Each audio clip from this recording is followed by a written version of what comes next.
After 600 Fertility TV episodes since 2014, I cannot believe that this is the first time I'm going to be talking about this. I apologize to all the single moms out there trying to get pregnant. This video is for you. And the fact is that I have helped many single moms get pregnant during the 20 years that I've been a fertility expert. I understand how difficult it is, not only physically preparing your body and hormones, but also the emotional ups and downs that you could be going through by choosing to become a mom, not in the most traditional way. I have a lot of respect and admiration for those of you who choose to have children as a single mom. So if you're ready to be a mom and want to do it on your own, here are the 5 tips to have a smooth fertility journey.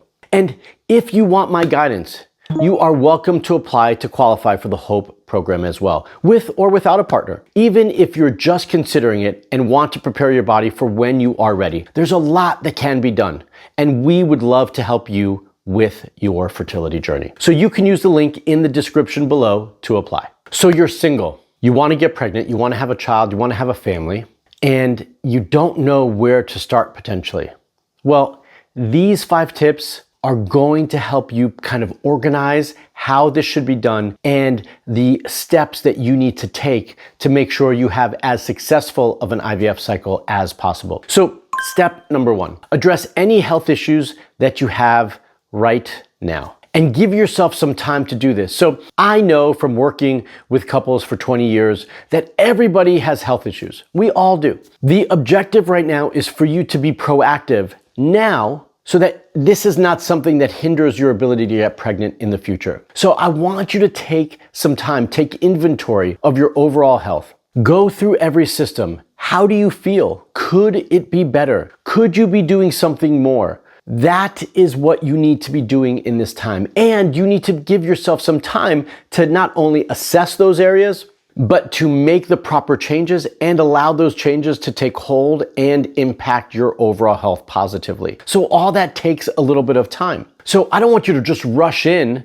to moving forward with an IVF cycle. And I have a great story to share as it relates to this. So I have a woman that I've been working with for some time. She is 39 right now, I think just about to be 40 or just turned 40. And she knew that she always wanted to have children, but she hadn't found the right partner. And when we started working together, she says, I just want to make sure that when the time is right, whether I find a partner or I decide to do this alone, that everything is ready to go, that everything's in order, that my body's healthy, that my hormones are healthy and ready to become pregnant. Well, she put in the time in advance because she wasn't sure how it was going to work with a partner or without. And it turns out that she's had to move forward without a partner. And when we tested her hormones before she moved forward with IVF, her hormones were the equivalent as if she was 30 years old. They looked amazing. Her antral follicle count, how many eggs she had ready to be used on that given cycle, was super high because she took care of herself. She addressed the areas that needed to be addressed and she was proactive and she gave herself some time. I want the same thing for all of you, and I want to encourage you to be as proactive as she is or was to get the same results that she was able to achieve. So find out what's going on,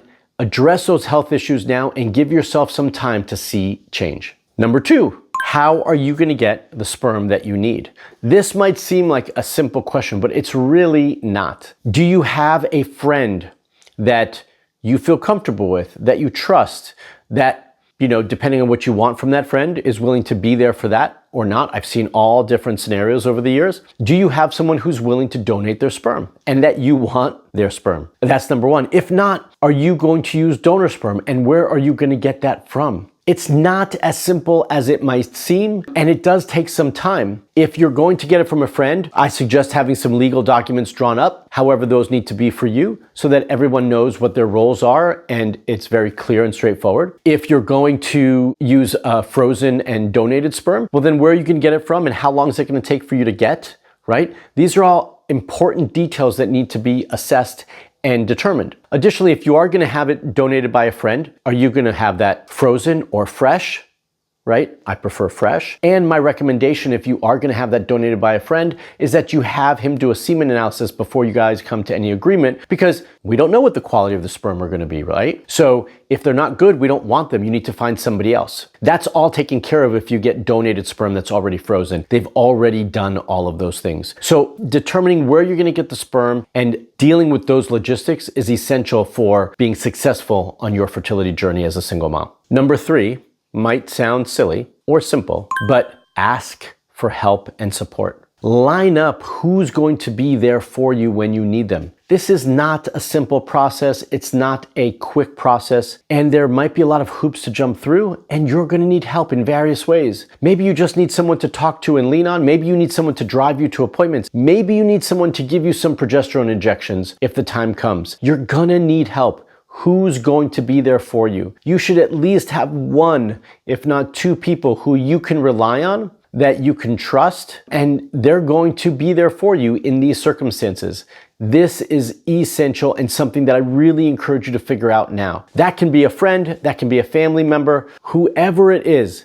You need to find help and support. And I would actually extend that beyond the fertility process. You're gonna be a single mom. Raising children takes a lot of effort. As others have said, it takes a village, right? Or a big family. Well, you need to find who's going to be there to support you. Not only now to help you get pregnant, but once you are pregnant, deliver, and have children. You're gonna need help at every stage of that process. Who is going to be there for you? I have one woman, I've helped her with 2 children, and she knew she needed help.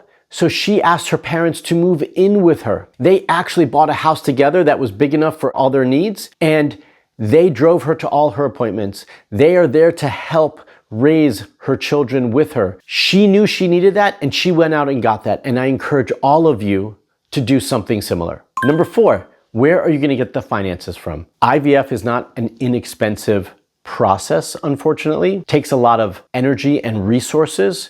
And you need to start saving now, or have already started to save, so that you can be in a good financially stable place to go through that process and be financially stable afterwards. Raising children is expensive, so we want to make sure that you have the support you need, both emotionally and physically and financially. So that is absolutely something that you need to consider in this bigger process of being a single mom. And then number 5, when is the right time to do IVF? We know that for the most part, that's probably gonna be the avenue that you have to take. Yes, you can do IUI, but insemination success rates are relatively low. So if you're gonna be spending all this time and money and resources, then IVF is probably your best option. So when is the right time? Well, the right time is when you've addressed all the underlying issues, your health is stable, your hormones are regulated, you've gotten the support that you need, you are financially ready, you are emotionally ready. That is the right time to move forward with IVF. It doesn't mean that you don't start looking for an IVF clinic or doctor now. I encourage you to do that now, but you might not move forward immediately. So that is how you need to approach this process, right? We need to go through these 5 steps in whatever order you feel is best for you, so that you can end up at the place where you need to be, which is pregnant with a child. That's what the goal is in this process. And I hope that these 5 steps gave you encouragement and hope that you can be successful with this. But now I want to hear from all of you. Which of these steps did you think was the most important? Which one of these steps do you already have taken care of, and which ones do you need to focus on? And what fertility questions do you have? I want to hear all of that. Comment below and let me know so that I can get back to you and answer you and support you more on your fertility journey. As I said, if you are really serious about getting pregnant, head to marksklar.com/discovery call. I'll drop that link in the description below to speak to a real human on my team so we can identify if having me as your fertility coach is the right next step for you. Now, make sure you check out these hope stories so you can believe what is going to happen to you and that it is possible. Check out these beautiful stories that I share. And until the next video, stay fertile.